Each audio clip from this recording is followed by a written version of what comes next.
Islamic scholar Mufti Muhammad Yusuf Taibi Hafizahullah Ta'ala, Fazil Madina University. بسم اللہ الرحمن الرحیم۔ سوال یہ ہے کہ سفر حج سے پہلے کیا آداب ہیں؟ سفر حج ہو یا نہ ہو، کسی بھی عبادت سے پہلے یہ دیکھنا ضروری ہے کہ میری توحید کیسی ہے۔ اللہ تبارک و تعالی فرماتے ہیں، اے نبی صلی اللہ علیہ وسلم، وَلَقَدْ أُوحِيَ إِلَيْكَ وَإِلَى الَّذِينَ مِن قَبْلِكَ لَئِنْ أَشْرَكْتَ لَيَحْبَطَنَّ عَمَلُكَ وَلَتَكُونَنَّ مِنَ الْخَاسِرِينَ۔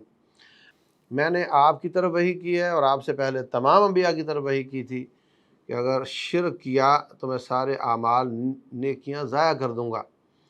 اب رسول اللہ صلی اللہ علیہ وسلم اور سابقہ انبیاء وہ تو اللہ کی ڈائریکٹ نگرانی میں ہوتے ہیں، ان سے تو شرک صادر نہیں ہو سکتا، تو ان کا بول کر اللہ تعالیٰ نے ہمیں سمجھایا ہے کہ اگر ہم ان کو یہ بول سکتے ہیں تو آپ کون ہوتے ہو؟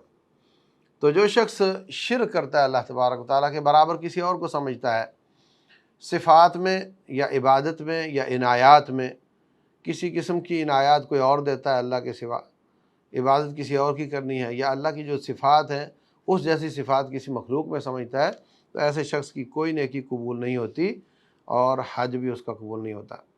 نمبر 2، نیت کا اخلاص۔ تو کسی بھی نیکی میں آپ نیت اللہ کے سوا کسی اور کی کر لیں گے تو وہ ضائع ہو جائے گی۔ حج میں اگر آپ ہار وار ڈال کے تصویریں بنا رہے ہیں اور حج کے دوران بھی جا کر کے انگلیوں میں تسمیہ پھنسا کے تصویریں بنا رہے ہیں اور فیس بک پہ ڈال رہے ہیں، تو پھر آپ کا کیا مقصد ہے؟ آپ کس مقصد کے لیے گئے ہیں؟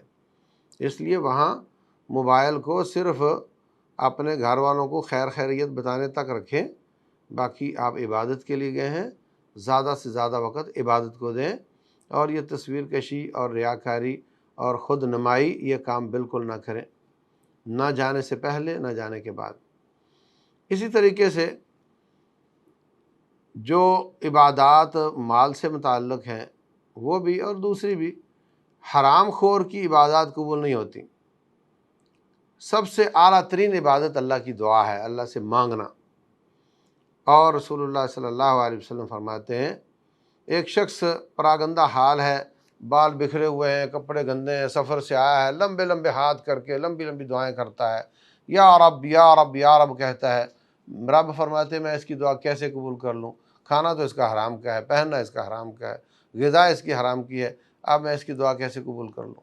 تو دعا افضل عبادت ہے اور حج بھی عبادت ہے، تو حرام خور کی عبادات قبول نہیں ہوتی العیاذ باللہ۔ تو چاہیے کہ اس کا روٹین میں بھی کھانا پینا حلال کا ہو اور حج کے پیسے بھی اس کے حلال سے جمع کیے ہوئے ہوں۔ میں بڑا پریشان ہوتا ہوں جب یہ دیکھتا ہوں کہ جوئے اور سود کے ساتھ حج کرایا جا رہا ہوتا ہے، پیسے پہلے جمع کر لیے جاتے ہیں، ان کو بینک میں رکھ کر اس پر سود حاصل کیا جاتا ہے اور پھر اس کو حج کروایا جاتا ہے۔ اور لاٹری جناب، بڑے بڑے اچھے لوگ بھی لاٹری کہ آپ یہ کام کرو گے تو آپ کا قرآن دازی میں نام نکلے گا تو ہم آپ کو عمرہ کروا دیں گے، حج کروا دیں گے۔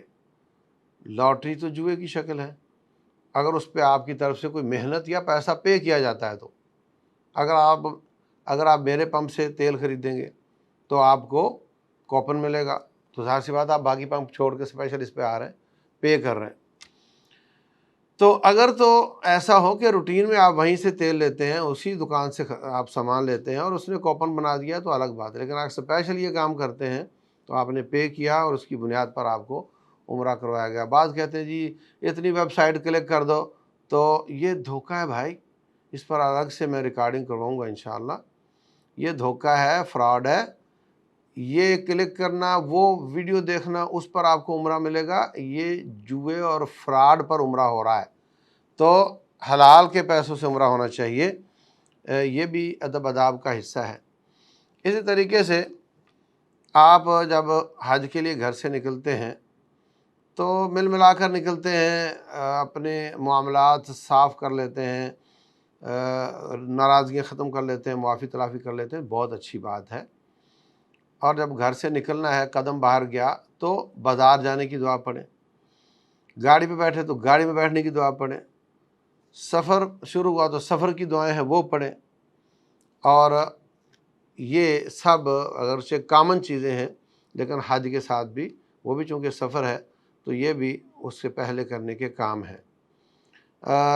اپنے جسم کی صفائی وفائی، ناخن بال وغیرہ سب درست کر لینے چاہیے، اور جو احرام ہے وہ پہننا تو آپ جہاں سے چاہیں پہن لیں، گھر سے پہن لیں، یا بہتر ہے کہ ایئرپورٹ کے سارے کارروائیاں مکمل کر کے ویٹنگ ہال میں پہن لیں، لیکن نیت آپ نے وہاں سے کرنی ہے۔ جب جدہ سے 21 منٹ پہلے وہ اعلان کریں گے کہ ہم میقات سے گزر رہے ہیں، نیت وہاں سے کرنی ہے، لبیک وہاں سے کہنا ہے، اور اسی وقت سے آپ پر پابندیاں شروع ہوں گی۔ اپنے گھر اپنے شہر سے آپ نے یہ کام نہیں کرنا۔ البتہ اگر کسی کی فلائٹ ڈائریکٹ نہیں ہے جدہ کی، تو پھر وہ مدینہ پہلے جا رہا ہے یا قطر پہلے جا رہا ہے، تو وہ وہاں سے احرام باندھ سکتا ہے۔ جو ڈائریکٹ جا رہا ہے وہ احرام کے کپڑے تو پہن لے، لیکن نیت اس وقت کرے جب جہاز میں اعلان کیا جائے گا۔ واللہ تعالی اعلم۔